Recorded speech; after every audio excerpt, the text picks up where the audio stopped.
Joe Beermaster. Today we have a 2015 Chrysler Town Country. Show you how to take the tail light out.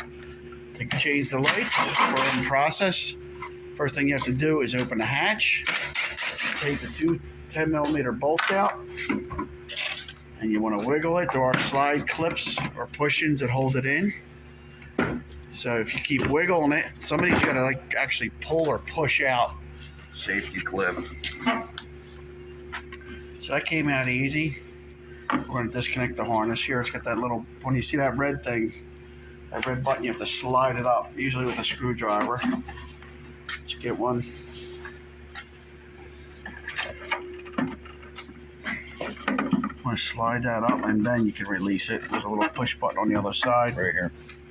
Same side, and you pull it. Okay, so that's how that's done to get this out.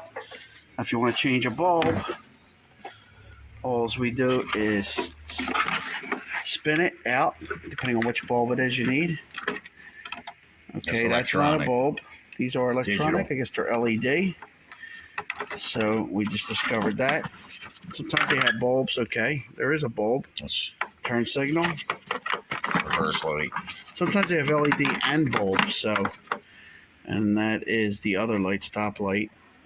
Full bulb, running light. So this might have LED too on the top. So that's how you do it. You just pull the bulb straight out. There are numbers on the bulbs to tell you what it is when you go to the supply house.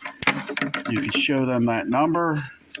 Tell them the number. You can tell them it's for a Chrysler Town Country or whatever, and what light you need. If you look on the bottom there, there is numbers. Let's see. There are numbers. This one's, it's not really a little faded, but you can get it. And that's it. And then you put everything back in, put it together, and that's how it's done. Joe Beermaster. Thanks for watching. Please subscribe to the Car Master.